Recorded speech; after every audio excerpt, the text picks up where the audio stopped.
सत्यनारायण भगवान की व्रत कथा का चौथा अध्याय।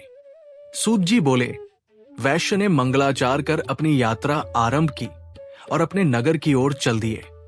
उनके थोड़ी दूर जाने पर एक दंडी वेशधारी श्री सत्याने ने उनसे पूछा, हे साधु, तेरी नाव में क्या है? अभिवाणी वणिक हंसता हुआ बोला, हे दंडी, आप क्यों पूछते हो? क्या धन लेने की इच्छा है? मेरी नाव में तो बेल व पत्ते भरे हुए हैं। वैश्य के कठोर वचन सुन भगवान बोले, तुम्हारा वचन सत्य हो।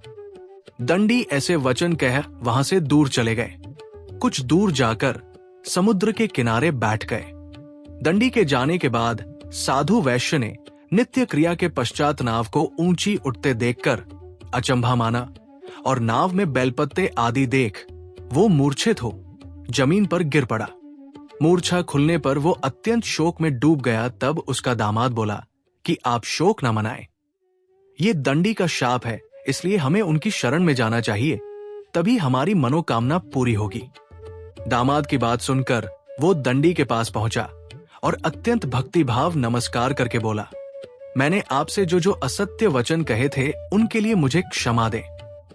ऐसा कहकर महान शोकातुर हो रोने लगा। तब दंडी भगवान बोले, हे वणिक पुत्र, मेरी आज्ञा से बार बार तुम्हें दुख प्राप्त हुआ है, तू मेरी पूजा से विमुख हुआ। साधु बोला, हे भगवान, आपकी माया से ब्रह्मा आदि देवता भी आपके रूप को नहीं जानते, तब मैं अज्ञानी कैसे जान सकता हूं? आप प्रसन्न होइए, अब मैं सामर्थ्य के अनुसार आपकी पूजा करूंगा। मेरी रक्षा करो और पहले के समान नौका में धन भर दो। साधु वैश्य के भक्तिपूर्वक वचन सुनकर भगवान प्रसन्न हो गए और उसकी इच्छानुसार वरदान देकर अंतर्धान हो गए। ससुर जमाई जब नाव पर आए तो नाव धन से भरी हुई थी। फिर वहीं अपने अन्य साथियों के साथ सत्यनारायण भगवान का पूजन कर अपने नगर को चल दिए। जब नगर के नजदीक पहुंचे तो दूत को घर पर खबर करने के लिए भेज दिया। दूत साधु की पत्नी को प्रणाम कर कहता है कि मालिक अपने दामाद सहित नगर के निकट आ गए हैं।